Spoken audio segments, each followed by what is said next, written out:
Hello students, welcome to the Singhania education.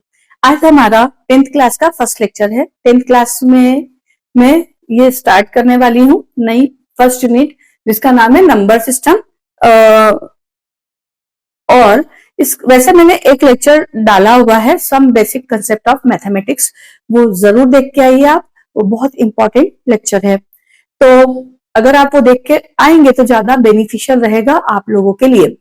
अब हम यहाँ पे इसका फर्स्ट लेक्चर स्टार्ट करने वाले हैं और फर्स्ट लेक्चर में ही बात आती है division lemma and division algorithm की। बहुत बहुत इंपॉर्टेंट टॉपिक है और बहुत इजी भी है।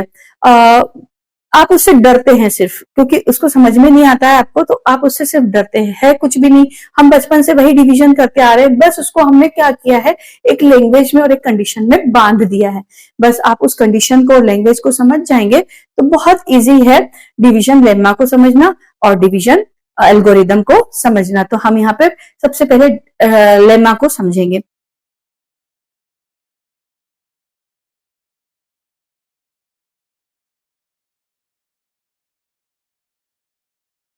तो स्टूडेंट, हम बात कर रहे थे लेमा। पहले तो लेमा होता क्या है? लेमा एक प्रूवन स्टेटमेंट है जिसको हम किसी दूसरे स्टेटमेंट को प्रूव करने के लिए यूज करते हैं। और दूसरी बात, ये नथिंग एल्स, कुछ भी दूसरा चीज नहीं है जो हम डिवीजन, लॉन्ग डिवीजन मेथड करते आ रहे हैं सालों से, वर्षों से या बचपन से, वही है। बस उसका एक स्टेटमेंट फॉर्म में हमने उसको रिप्रेजेंट कर दिया है। तो ये एक री स्टेटमेंट है लॉन्ग डिवीजन मेथड का। तो सबसे पहले हम ये समझते हैं कि है क्या। हम डरते बहुत है पर डरना नहीं है चीजों से। क्या है, हम पहले स्टेटमेंट पढ़ते हैं। Let A and B any two positive integers. बातों पे बहुत ध्यान देना है, क्या क्या इंपॉर्टेंट है हमारे लिए वो समझना है। यहाँ पे क्या बोला है, let A and B any two positive integers. ये बात ध्यान रखने की है कि हमको किस नंबर्स के लिए यूज करना है, पॉजिटिव इंटीजर्स। तो पॉजिटिव इंटीजर्स स्टार्ट होते हैं 1 2 3 4 5। जीरो भी पॉजिटिव इंटीजर में इंक्लूडेड नहीं है। Then exist unique integer. यहां पे मैंने इंटीजर लिखा है, पॉजिटिव नहीं लिखा है। तो होगा क्या, क्योंकि यहाँ पे जीरो इंक्लूड हो रहा है इसलिए मैंने सिर्फ पॉजिटिव वर्ड नहीं लिया, लेकिन जीरो और पॉजिटिव इंटीजर होगा, मतलब होल नंबर होगा। क्यू और एन आर सच दैट, इस तरह से होंगे कि A equals to B Q plus R, वहां पे zero is less than or equal to R is less than B. अब इस बात को समझते हैं। हमने डिवीजन किया है बचपन से, हमने डिवीजन का एल्गोरिदम अलग तरीके से पढ़ा है। क्या पढ़ा है, dividend will be equals to division into quotient plus remainder. क्या ये जो मैंने लिखा है ये इससे कुछ अलग चीज है क्या? तो इस बात को समझते हैं। मान लो मैंने 5 को डिवाइड किया 3 से, कितने बार जाएगा, 3 1 जार 3, माइनस किया, नीचे कितना बचेगा 2। यहां पे रिमाइंडर बचा 2। ये क्या है आपका, आपने जो डिवीजन करके आंसर मिला वो है आपका क्वोशेंट। ये जो आपका डिवाइजर है, ये 3 इसका डिवाइजर है जिससे आप डिवाइड कर रहे हैं 5 को, और ये आपका डिविडेंड है। तो यहां पर क्या लिखा है, let A and B any two positive integer. ये जो ए है, ए क्या चीज है यहाँ पे, ए है आपका डिविडेंड, ये 5 जो है वो ए है, और जो बी है वो क्या है आपका डिवाइजर। डिवाइजर क्या है, बी। ये दोनों क्या होंगे, पॉजिटिव होंगे। तो इन्होंने यहाँ पे डेफिनेशन में दिया है कि ए और B both are positive integer, उसके लिए 2 यूनिक नंबर होंगे। अब आप बताओ कि अगर मैंने ये 3 से डिवाइड किया है 5 को, तो आपको 1 ही मिलेगा, एक यूनिक नंबर ही मिलेगा। अब यदि मान लो मैं 3 से डिवाइड करूं 6 को, तो क्या होगा, 3 2 जा 6, यहां पे मिलेगा 0। अगर मैं 3 से डिवाइड करूं 7 को, तो यू विल गेट 3 2 जा 6, यहाँ पे मिलेगा 1। मतलब आपको हर बार एक यूनिक नंबर मिल रहा है 2 1 2। किस केस में? जैसे जैसे हम बी बदलते जा रहे हैं या ए बदलते जा रहे हैं, वैसे वैसे आपको यूनिक नंबर मिलता जा रहा है। अब ये यहाँ पे ए और बी दोनों बदलेंगे तो दोनों के लिए यूनिक नंबर बदलेगा। अगर मैं यहाँ पे ऐसा कर दूं कि 5 को डिवाइड करूं 2 से, देन क्या मिलेगा? 2 2 जा 4, यहाँ पे माइनस हुआ 1। अब आपको यूनिक नंबर मिला है, 2 यूनिक मिला है और रिमाइंडर 1 मिला है। 2 से डिवाइड किया है तो 2 और 1 मिला है 5 को। अगर मैं वहीं पे 2 से डिवाइड करूंगी 6 को तो मुझे क्या मिलेगा? 2 3 जा 6 0। यहाँ पे दूसरा यूनिक नंबर मिला, 3 और 0 के अलावा कुछ नहीं हो सकता। यहाँ पे अगर मैं 2 से डिवाइड करूं 7 को तो आई गेट 2 3 जा 6 1। तो हर केस में आपको अलग अलग नंबर मिलते जा रहे हैं, यूनिक नंबर मिलते जा रहे हैं। तो इतनी बात तो समझ में आ गई कि दो नंबर यदि ए और बी हैं, जिसमें हम क्या कर रहे हैं, ए हमारा डिविडेंड है, ए को डिवाइड कर रहे हैं बी से, तो हमें दो यूनिक नंबर मिल रहे हैं। वो क्या है? यूनिक नंबर इंटीजर्स हैं। और अभी इंटीजर क्यों लिखा है वो समझाऊंगी। यहाँ पे पॉजिटिव इंटीजर लिखा तो 0 नहीं होगा, क्योंकि 0 को हम 0 से डिवाइड नहीं कर सकते और 0 को डिवाइड भी नहीं करेंगे, तो 0 नहीं हो सकता है। तो ए और बी 0 नहीं हो सकता है। तो अभी मैं एक्सप्लेन करूंगी कि मैंने यहाँ पे इंटीजर क्यों लिखा है आर और क्यू के केस में। तो यहाँ पे ये हमको दो यूनिक नंबर मिल गए क्यू और आर। वो क्या है? वो इस तरह से है कि a equals to B Q plus R. तो a equals to B Q मतलब a को आप डिवाइड करेंगे किस से? b से। तो आपको क्या मिलेगा? कोई नंबर क्वोशिएंट मिलेगा q और उसका रिमाइंडर होगा r। अब ये r क्या क्या हो सकता है? r क्या क्या हो सकता है? इस बात को समझने के लिए मैं थोड़ा सा यहाँ पे डिवीजन आपको करके बताती हूँ तो आपको समझ में। यहाँ पे 0 अगेन 1 2 0 1 2, मतलब रिमाइंडर हमेशा 3 से हमें छोटा मिल रहा है। 3 क्या है? 3 इस केस में b है, b इक्वल्स टू 3 है। और रिमाइंडर 0 के बराबर मिल रहा है, 0 के बराबर मिल रहा है या 0 से बड़ा मिल रहा है। 0 से बड़ा मतलब 1 2 और b से छोटा मतलब 3 से छोटा मिल रहा है। बस यही है जो हम यूज करते आ रहे हैं एक लॉन्ग डिवीजन मेथड का रीस्टेटमेंट फॉर्म। अब यहाँ पे ये जो मैंने लिखा है, इफ b डिवाइड a, अगर b a को डिवाइड करता है then r equals to 0, completely divide करता है तो r कितना होगा?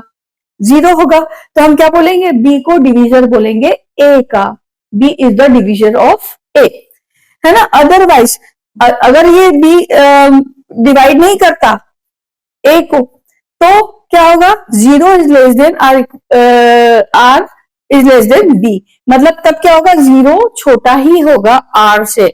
मतलब देखो इस केस में 3 ये डिवाइड नहीं कर रहा है कंप्लीटली, इसको कंप्लीटली डिवाइड नहीं कर रहा है, तो रिमाइंडर क्या मिल रहा है? 1 मिल रहा है, 0 से बड़ा मिल रहा है। यहाँ पे क्या किया हमने? 0 से इसको डिवाइड किया तो रिमाइंडर कितना मिला? 2 मिला, जो कि 3 से छोटा है, b से छोटा है, लेकिन 0 से बड़ा है। लेकिन 3 ने 3 को कंप्लीटली डिवाइड किया है, 3 इज द डिविजन ऑफ 3। तो क्या हुआ? 3 डिवाइड्स 3, 3 ने 3 को डिवाइड किया है और क्या मिला? 0 मिला और रिमाइंडर इसका क्वोशिएंट 1 मिला, रिमाइंडर 0 मिला। तो जब भी रिमाइंडर अगर ये पूरा ये b डिविजन होगा a का, कंप्लीटली डिवाइड करेगा तो क्या होगा? r 0 होगा, अदरवाइज r क्या होगा? 0 से बड़ा और b से छोटा होगा। ये जो स्टेटमेंट है ना, यही तो परेशान करते हैं, यही समझ में नहीं आते, यही हम कंफ्यूजन में रहते हैं। इसलिए इस स्टेटमेंट को मैंने दोनों बातों को समझाया है। यहाँ पे क्या लिखा? 0 इज लेस देन और equal to r is less than b। यहाँ पे मैंने ऐसा कुछ बात नहीं कही थी कि b a को डिवाइड कर रहा है तब क्या होगा, तो मैंने यहाँ पे पूरी सारी कंडीशन को एक साथ लिख दिया। पर कई जगह पर आपको ये दिया होगा कि जब b a से डिवाइड b a को डिवाइड कर रहा है, b डिवाइड्स a, बी ए को डिवाइड कर रहा है, देन आर इक्वल्स टू 0, तब उस केस में क्या होगा, आर इक्वल्स टू 0 होगा। अदरवाइज क्या होगा, आपके देखो एमसीक्यू क्वेश्चन भी आते हैं, otherwise 0 is less than equals to R is less than B. तो आपके एमसीक्यू क्वेश्चन में अगर ये स्टेटमेंट दे दिया और नीचे ऑप्शन में ये भी आंसर डाल दिया, ये भी आंसर डाल दिया, तो आप कंफ्यूजन में आ जाओगे। तो स्टेटमेंट को ध्यान से पढ़ो और फिर आंसर देने की कोशिश करो। जब आपको स्टेटमेंट क्लियर होगा तो आंसर, आपको स्टेटमेंट क्लियर होगा मतलब कॉन्सेप्ट क्लियर होगा, तो आप आंसर बहुत अच्छी तरीके से दे सकोगे। अब इन्होंने क्या बोला कि जितने भी नंबर लाइन के ऊपर नंबर है उनको हम इस चीज से रिप्रेजेंट कर सकते हैं, इस लेमा से रिप्रेजेंट कर सकते हैं। इस बात को थोड़ा सा समझेंगे। तो हम इस बात को थोड़ा और समझने की कोशिश करते हैं कि जो हम ये स्टेटमेंट लिख रहे हैं, इस स्टेटमेंट से हम जो नंबर लाइन के हैं जितने भी नंबर हैं पॉजिटिव इंटीजर उसको डिनोट कर सकते हैं। हाउ तो आप देखो 1 अगर 2 से 1 को हम 2 से डिवाइड करते हैं, मतलब 1 का डिवीजन 2 है, तो क्या होगा, 2 जीरोज आर, इसको मैं करके बताती हूँ। 1 को हमने डिवाइड किया 2 से, तो क्या मिला, 2 जीरोज आर 0, ये मिला 1, तो हमको रिमाइंडर मिला 1। अब क्या होगा, 2 से 1 टाइम हम डिवाइड करेंगे तो क्या होगा, 2 1 आर 2, 2 को डिवाइड कर रहे हैं तो यहाँ पे क्या मिलेगा 0। अब 3 को हम 2 से डिवाइड करेंगे तो क्या होगा, 2 1 आर 2, रिमाइंडर बचेगा 1। 4 को हम डिवाइड कर रहे हैं 2 से तो क्या होगा, 2 2 जा 4, रिमाइंडर बचेगा 0। 5 को डिवाइड कर रहे हैं 2 से तो 2 2 जा 4, रिमाइंडर बच रहा है 1। 6 को डिवाइड कर रहे हैं 2 से तो 2 3 जा 6, रिमाइंडर बच रहा है 0। ये 3 क्या है, ये 3 है कोशेंट। ये जो भी नंबर आ रहे हैं ये सब है कोशेंट, ये सब है कोशेंट। लेकिन यहाँ पे देखो 7 को हम 2 से डिवाइड कर रहे हैं तो 2 3 जा 6, रिमाइंडर बच रहा है 1। मतलब आप देखो, एक बार रिमाइंडर बच रहा है 1, एक दूसरी बार बच रहा है 0, तीसरी बार बच रहा है 1, चौथी बार बच रहा है 1।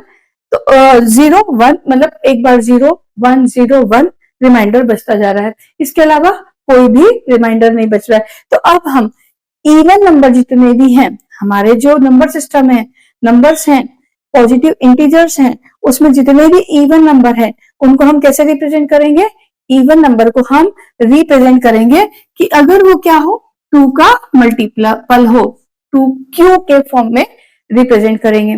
और अगर 2q प्लस 1 है तो ये डेफिनेट है कि ये क्या होगा, ऑड इंटीजर्स होंगे। तो जितने भी ऑड इंटीजर्स होंगे उसको हम रिप्रेजेंट कर सकते हैं इस फॉर्म में 2q प्लस 1, और इवन इंटीजर्स को हम रिप्रेजेंट कर सकते हैं 2q से। तो पूरी नंबर लाइन जहां से स्टार्ट होती है वहां से एंड तक हम इसको इसी तरह से रिप्रेजेंट कर सकते हैं। यही इनका कहने का मतलब है। जब भी मैंने आपसे पूछा कि बेटा 2 इवन नंबर आपको सिलेक्ट करना है तो आप क्या करोगे, पहला इवन नंबर लोगे 2q, और अगर मैंने कंसेक्यूटिव बोला, नेक्स्ट इवन नंबर बोला है तो आप क्या लोगे 2q प्लस 2। और अगर मैंने नेक्स्ट नहीं बोला, मैंने सिर्फ 2 लेने की बोला, तो आप क्या बोलोगे कि एक इवन नंबर हो सकता है 2q, दूसरा कुछ भी हो सकता है ना 2q प्लस 2, क्योंकि इवन लेना है तो हमको 2 का मल्टीपल चाहिए। अब 2q प्लस 2 को समझाती हूँ। इसमें से हम क्या करेंगे, 2 को कॉमन लेंगे, 2 को कॉमन लेंगे तो क्या बचेगा, q प्लस 1। अब ये q प्लस 1 इवन हो या ऑड हो उससे क्या फर्क पड़ेगा, q प्लस 1 में 2 का मल्टीप्लाई होगा तो हमेशा क्या मिलेगा, आपको इवन नंबर मिलेगा। तो जब भी हम किसी नंबर को 2q के फॉर्मेट में लिखते हैं, जहां पे q क्या है, q एक इंटीजर से जिसमें 0 भी इंक्लूड है ना, 0 भी हो सकता है, तो q क्या है, एक इंटीजर है। अब यहाँ पे जब भी आपको इवन नंबर लिखना होगा तो आप क्या करोगे, उस नंबर को 2 का मल्टीपल बना दो। तो अगर 2 का मल्टीपल बन गया वो नंबर, क्योंकि q प्लस 1 जो ये वो नंबर है ना, ये इवन हो या ऑड हो उससे कोई फर्क नहीं पड़ता। मान लिया ये q था 2, तो 2 प्लस 1 3 हो गया, 3 2 जा 6, परंतु आया तो फाइनल आंसर 6। हो सकता है q 3 आया हो, क्योंकि यहाँ पे देखो q की वैल्यू बदल रही है ना, q 0 है, 1 है, 2 है, 3 है, 4 है, 5 है। तो हो सकता है कि क्यू क्या 3 हो, तो अगर ये 3 है, क्यू 3 है, तो 3 प्लस 1 4, 4 टू जा 8, again you will get even number. तो हम चाहे ऑड नंबर हो चाहे इवन नंबर हो, अगर वो 2 से डिविजिबल है, 2 से हम डिवाइड कर रहे हैं, तो हम उसको रिप्रेजेंट कर सकते हैं 2q प्लस 1 के फॉर्मेट में। अब हम इधर आते हैं 3q वाले फॉर्मेट में कि हम नंबर को कैसे रिप्रेजेंट करते हैं। इस एल्गोरिदम, इस लेमा के थ्रू नंबर को कैसे रिप्रेजेंट करते हैं। हमको सारे नंबर को रिप्रेजेंट करना है, जितने भी नंबर लाइन के नंबर है उनको रिप्रेजेंट करना है। तो जब 3 से डिवाइड होगी तो पूरी लाइन में हम 3 तरीके से नंबर को डिवाइड कर सकते हैं। पहला क्या है, देखो 3 इंटू 0, 3 इंटू 0, इसका मतलब क्या है भाई, 3 से हम डिवाइड कर रहे हैं इसको 1 को, तो 0 टाइम्स आ रहा है 3, सॉरी 0, और यहाँ पे आएगा 1, रिमाइंडर बचा 1। अब आप क्या कर रहे हो, 3 से डिवाइड कर रहे हो, 3 से डिवाइड कर रहे हो किसको, 2 से, 2 को, तो ये भी क्या होगा, 3 zeros आर 0, और यहाँ पे आप 2 को डिवाइड कर रहे हो, तो क्योंकि यहाँ पे 2 में से माइनस होगा तो ये बचेगा 2, तो यहाँ रिमाइंडर कितना बचा 2, तो 3 zeros आर 0 प्लस 2। तो नेक्स्ट नंबर को आपने कैसे रिप्रेजेंट किया, 3 इंटू 0 प्लस 2। अगले नंबर को हम कैसे रिप्रेजेंट करेंगे, 3 इंटू 1, 3 1 जा 3 प्लस 0। इसको हम कैसे करेंगे, 3 1 जा 3 प्लस, एक बार ही करोगे तो क्या बचेगा 1, 3 1 जा 3, 3 माइनस हुआ 5 में से, तो कितना बचेगा 2, तो 3 1 जा 3 प्लस 2, 3 2 जा 6, 0, 3 2 जा 6 प्लस 1, 3 2 जा 6 प्लस 2, 3 3 जा 9 प्लस 0। तो आप सारी नंबर लाइन पे जितने भी नंबर है उसको आप 3 के मल्टीपल के फॉर्म में कैसे रिप्रेजेंट करेंगे। इसको मैं क्या बोल सकती हूँ, 3, ये क्या है, ये है क्यू, क्यू तो चेंज हो सकता है ना, तो जहां जहां पे 1 आ रहा है ना रिमाइंडर, वहां वहां की बात करते हैं, ठीक है। इसको हम क्या बोलेंगे, 3q प्लस 1। इसको जहां जहां पे 2 आ रहा है वहां की बात करेंगे, तो क्या होगा, ये दिस इज 2, तो इसको हमने क्या लिखा, 3q प्लस 2, ये भी तो q है, q चेंज हो सकता है ना, q वेरिएबल है तो कुछ भी हो सकता है। तो यहाँ पे क्या हुआ, 3q प्लस 2 के फॉर्मेट में लिखा।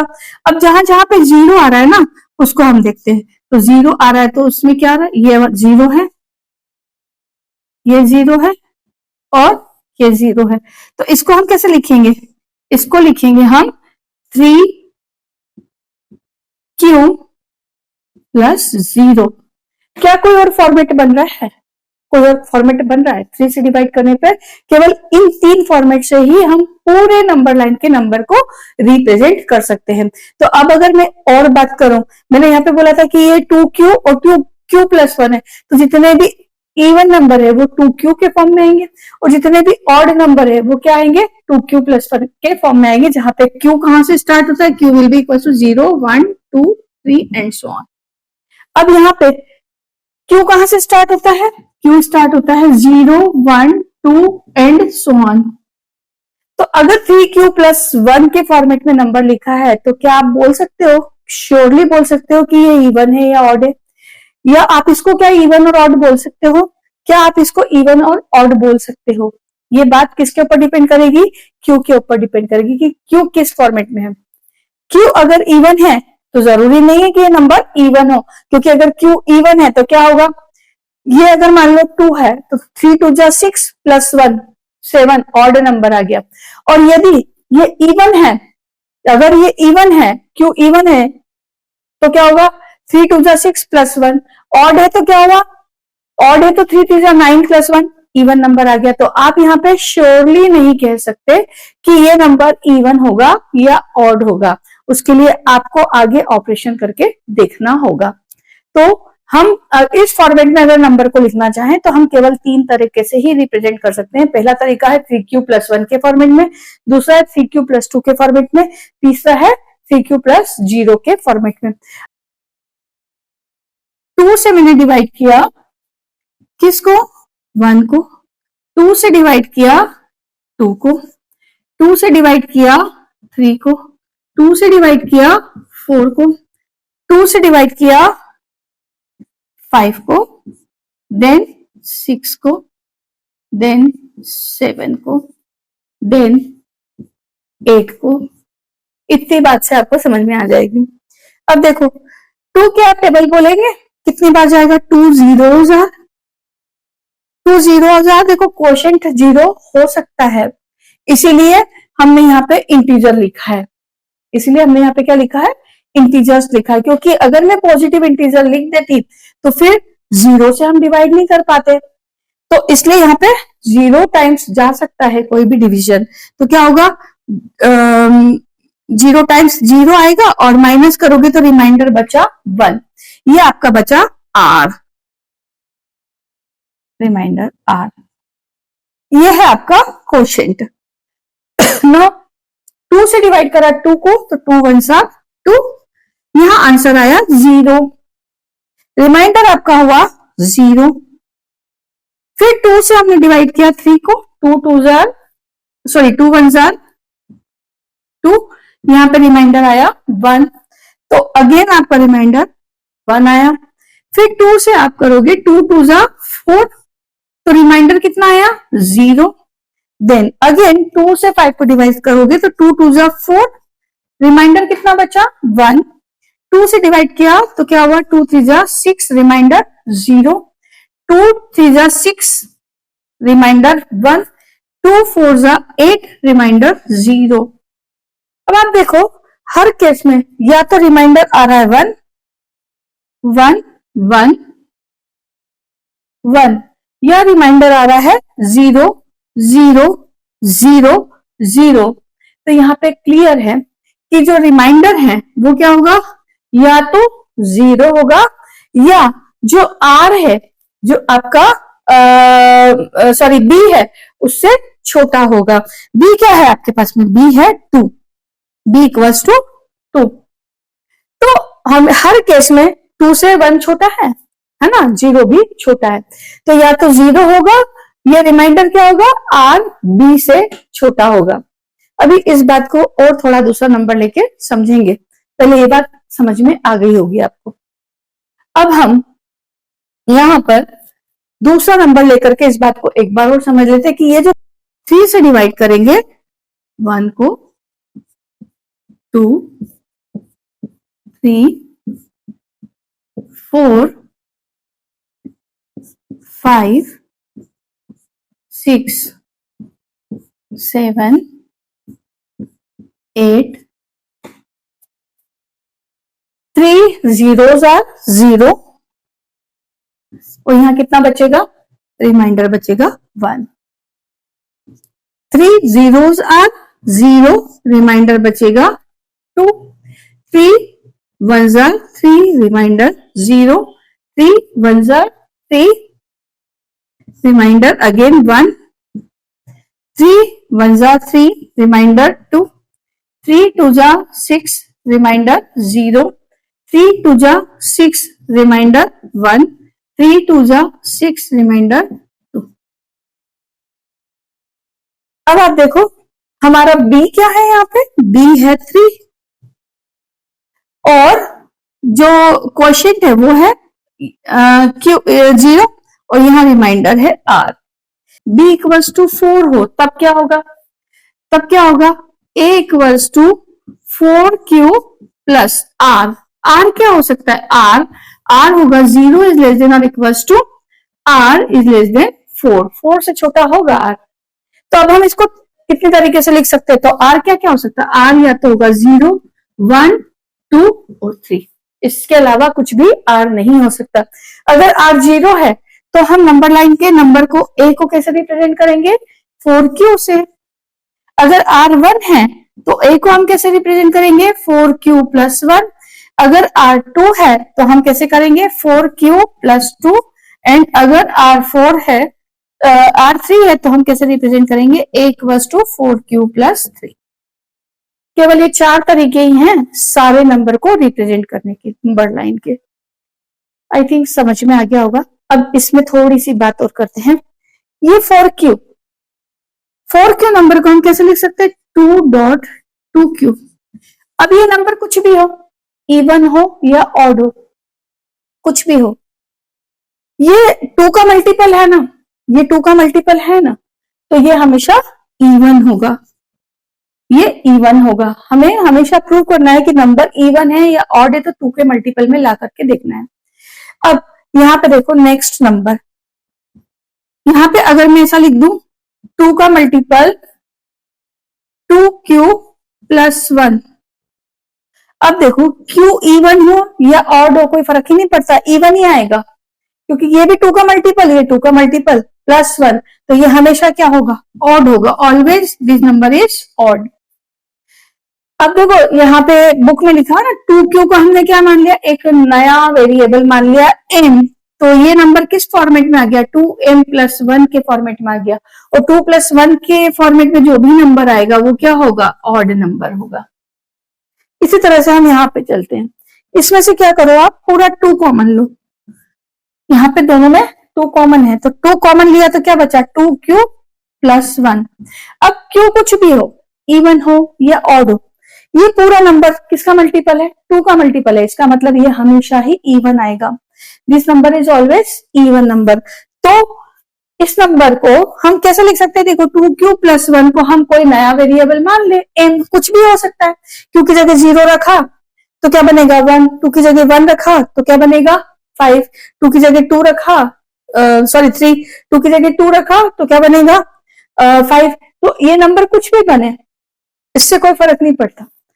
हमें क्या पड़ता है कि ये जो नंबर आ रहा है, ये कोई नंबर आ रहा है इंटीजर, ये नंबर जो है m है, ये है इंटीजर है, और ये कोई भी इंटीजर हो, इवन हो या ऑड हो, जब मल्टीप्लाई होगा 2 से मल्टीप्लाई होगा तो हमेशा ही इवन नंबर मिलेगा।